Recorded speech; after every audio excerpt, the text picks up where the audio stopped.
Hello everyone and welcome back to part 3 of the Introduction to Mechanical Ventilation series, and this one is stepping away from the physical ventilator and looking more at the arterial blood gas and how we correct for metabolic acidosis and how we compensate for our patients when they are mechanically ventilated. In this talk, we're going to review the values of the arterial blood gas in order to determine the primary acid-base derangements that we can see in our patients. And we are also going to review and understand compensation, which may be a little different than what you may have looked at in the past as far as your ABG interpretation goes.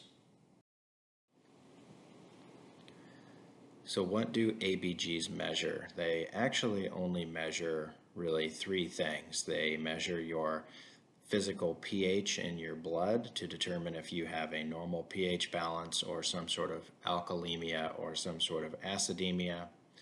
They measure the partial pressure of oxygen and the partial pressure of carbon dioxide in your arterial blood. They do not, however, measure the bicarbonate level in your blood. The bicarb that you get from an ABG is actually derived from the Henderson-Hasselbalch formula, and so if you actually are looking for the accurate bicarb level on your patient, you need to look at the CO2 value on a chemistry. The CO2 value on your chemistry, which normally sits right underneath your chloride, is the actual bicarb level in your patient. Here we can see a list of your arterial and venous blood gas values, normal values. Hopefully at this point you have been able to commit these to memory. If not, it's just a few numbers. Looking at your pH should be approximately 7.4. Your CO2 should approximately be 40, and your bicarbonate level should approximately be 24. So what does the ABG show us? On the pH, it shows us what the acid-base status of the patient is. If we have a pH below 7.35, then the patient is in an acidemic state or has some sort of acidemia going on.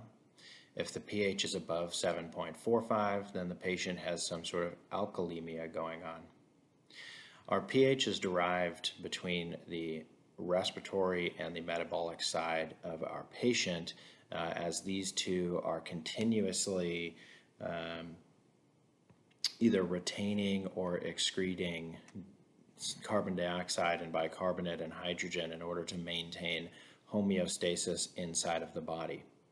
The PCO2 on our ABG represents the respiratory side of our patient, and the bicarbonate signifies the metabolic side of our patient. If you do not have a normal acid-base status, we can fall into 4 different acid-base derangements. We can have a respiratory acidosis, a respiratory alkalosis, a metabolic acidosis, and a metabolic alkalosis. So we look at our respiratory acidosis, and that would be somebody who has maybe had some sort of intentional or accidental overdose that is retaining a lot of carbon dioxide and thereby dropping their pH because they are holding on to all of those acids. A respiratory alkalosis we might see with somebody who is hyperventilating for any reason. A metabolic acidosis can be any number of things. The most common that we may see is a DKA patient or a septic patient. And a metabolic alkalosis oftentimes is not seen as a standalone acid-base derangement, but maybe as a secondary issue due to diarrhea or vomiting. When we are interpreting ABGs, it is extremely easy if you break it down into this very simple 3-step method. The first is that we are going to look at our pH. Is our pH normal? Is it in an acidemic state or is it in an alkalemic state? Step 2 is that we're going to look at our PCO2. If our CO2 is going in the same direction as our pH, then the problem is metabolic. If our CO2 is going in an opposite direction of the pH, then the problem is respiratory. Step 3 is that we are going to look for compensation. Notice that when we are trying to determine what the primary problem that our patient is having, we never even mentioned the bicarb, because that is a derived number and you can determine what the patient's primary problem is just by looking at the CO2 in our patient. When talking about compensation for our patients, we will discuss this in further slides. Okay, so example number 1, we have a patient who has a pH of 7.29, has a PCO2 of 27, has a bicarbonate of 18. So step 1 is look at the pH. Is it low, normal, or high? And we see that it is below 7.35, so this patient has an acidemia. Step 2 is to look at the CO2. Is it going in the same direction? Is it normal, or is it going in the opposite direction? And we see that our pH is low and our CO2 is also low. So this patient has a metabolic problem, and we know that they are acidemic, so they have a metabolic acidosis. Example number 2, patient has a pH of 7.59, a CO2 of 15, and a bicarbonate level of 19. Step 1, look at the pH. We see that we have a pretty markedly alkalemic pH. It is much higher than 7.45. Step 2 is to look at the CO2. Is it in the same direction? Is the CO2 normal, or is the CO2 in the opposite direction? And we see that the pH is pretty markedly high at 7.54, and the CO2 is pretty markedly low at 7.15.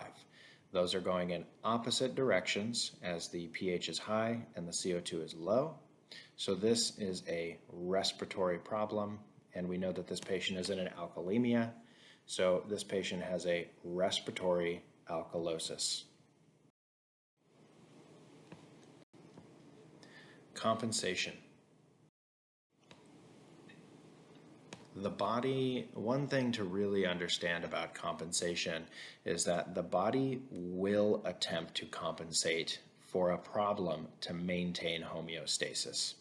So if you have a respiratory problem, your kidneys will absolutely try to attempt to compensate to maintain homeostasis for your patient. So you will see a change in the bicarb if the patient has a respiratory problem.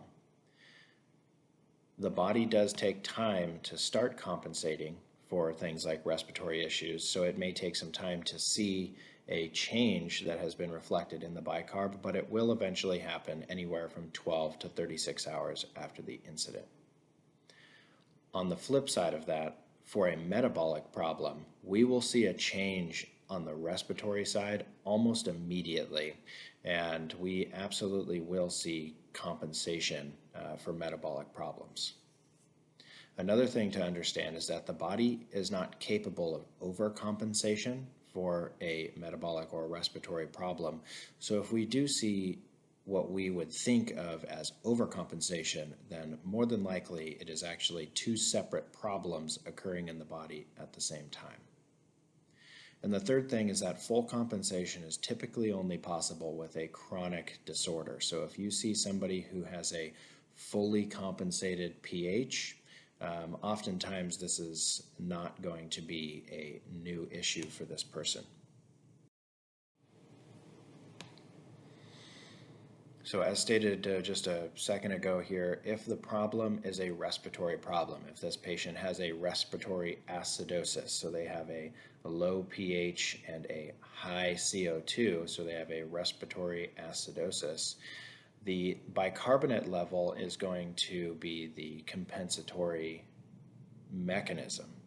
And we will see an increase in the bicarb level eventually. However, it's not going to happen immediately if this is, say, a narcotic overdose and the patient is breathing very slow and they have a sudden onset respiratory acidosis. It's going to take the kidneys 12 plus hours in order to really start compensating for that problem, so we probably will not see a reflected increase in the bicarb for quite some time.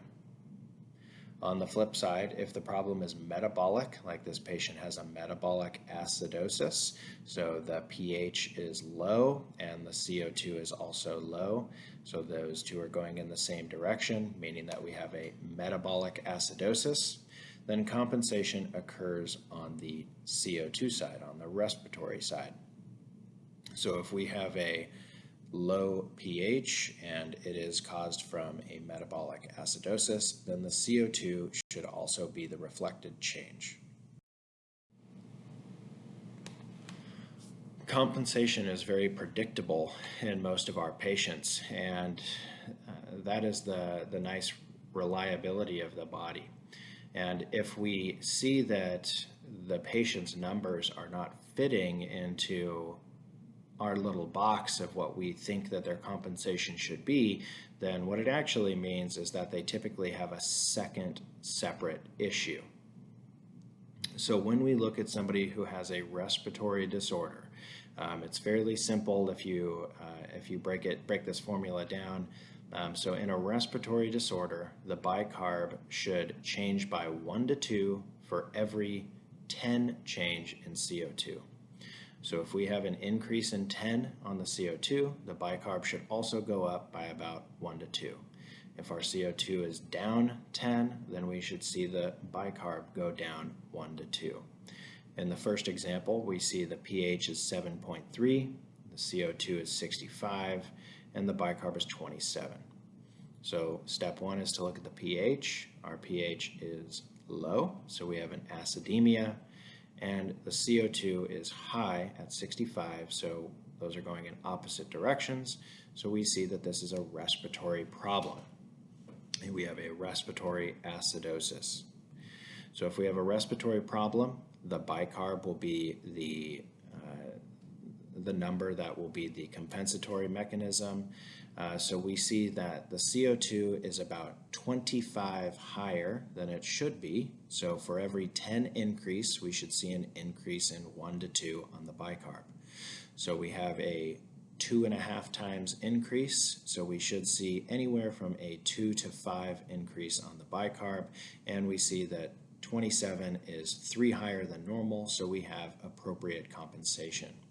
So you may have learned these in the past as a uncompensated or partially compensated or fully compensated acid-based arrangement, but in reality, we can just say that this is a respiratory acidosis with appropriate compensation.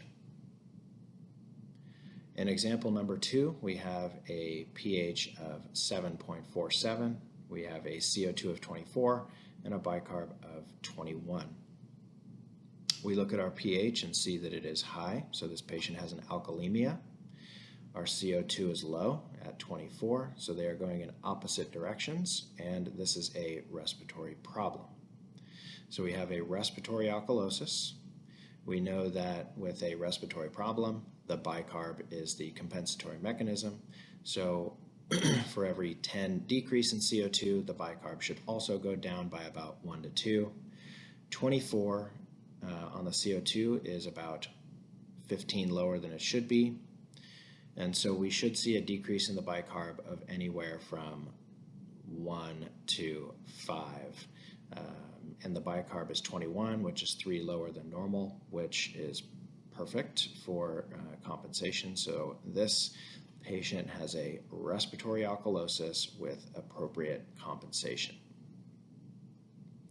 In metabolic disorders, it is much, much easier. So Winter's formula states that for every 10 change in the CO2, the pH should change by about 0.08. So those numbers actually stay very close to each other as they climb and as they decrease. Because of that, the 2 digits after the decimal on the pH should approximately equal whatever our CO2 is if we have a metabolic problem. So remember that in metabolic disorders, the CO2 is the compensatory mechanism. So looking at this first example, we have a pH of 7.29, a CO2 of 30, and a bicarb of 18. A pH of 7.29 is low, so we have an acidemia. A CO2 of 30 is also low. Those are going in the same direction, which means that we have a metabolic problem. So this is a metabolic acidosis. The compensatory mechanism for a metabolic problem is the CO2. So we look at the CO2 of 30, and we look at the two digits after the decimal on the pH, which is 29. Those approximately equal each other, and so we have a metabolic acidosis with appropriate compensation. In the second example, we have a pH of 7.47, so that pH is a little high. We have a CO2 of 45, which is also a little bit on the high side.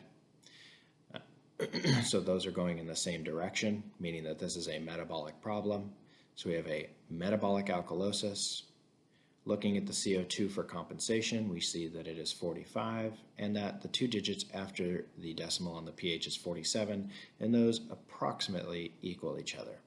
I would say that if they were greater than about 4 apart, we would say that that is inappropriate compensation. So example number 1, we have a pH of 7.5, a CO2 of 48, and a bicarb of 34. The pH of 7.5 is high. The CO2 of 48 is also high. Going in the same direction means that this is a metabolic problem. And to look for compensation, we see that this is CO2 of 48 and a pH of, the two digits after the decimal on the pH is 50. 48 approximately equals 50. So this patient has a metabolic alkalosis with appropriate compensation. Example number 2, a pH of 7.31, CO2 of 70, and a bicarb of 29. So we have a pretty low pH at 7.31, so this patient has an acidemia. The CO2 is markedly high at 70. Those are going in opposite directions, meaning that the primary problem is respiratory. So this patient has a respiratory acidosis. And in order to look for compensation, we now look at the bicarb. We know that for every 10 increase in the CO2, we should see about a 1 to 2 change in the bicarb. So we should see anywhere from a 3 to 6 increase in the bicarb.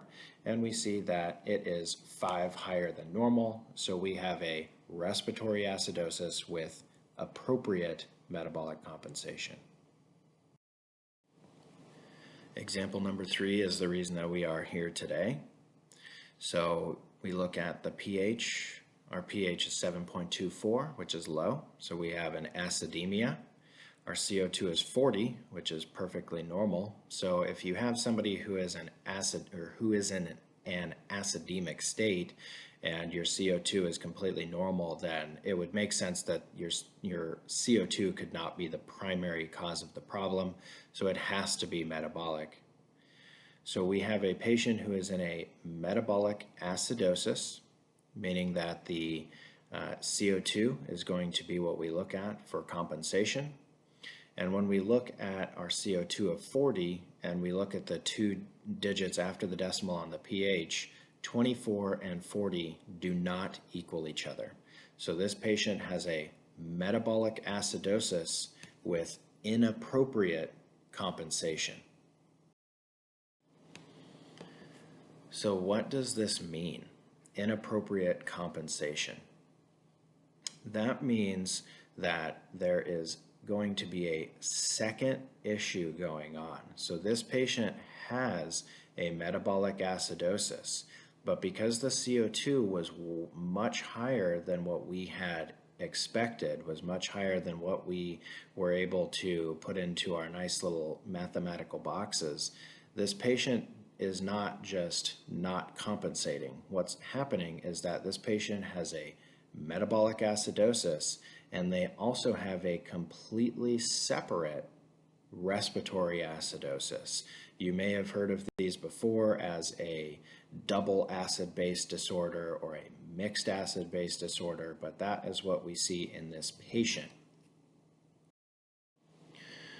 This is why we check ABGs on our ventilated patients, on our severely acidotic patients. So we look at somebody who was septic and had to be intubated, like our patient number 3 in part 1, that female who had septic pneumonia and was intubated. When we placed her on end-tidal CO2, we saw that her end-tidal was 40, and when we look at her ABG, we see that she has these exact numbers from example number 3, where she has a pH of 7.2 and a CO2 of 40 and a bicarb of 16. So she herself does not have a metabolic acidosis with a separate respiratory acidosis. We gave her that respiratory acidosis, right? She is intubated and on the ventilator, so we are in control of her compensatory mechanisms. So we need to recognize that while a CO2 of 40 in a normal patient is nice, we need to help her compensate for her metabolic acidosis by increasing her respiratory rate to match what her pre-intubation end-tidal CO2 was. So in review, ABG interpretation is incredibly easy if you do it in this 3-step method. First is to look at the pH. Is it high, low, or normal? Second is to look at the CO2. Is it going in the same or opposite direction as the pH? And then step 3 is to look for compensation. If it's a respiratory problem, we're going to look at the bicarb. If it's a metabolic problem, we are going to look at the CO2. Again, thanks for hanging out with me today, everyone. If you have any questions or comments about the presentation, I would love to hear from you at akaiser@phiairmedical.com. You guys have a wonderful rest of the day.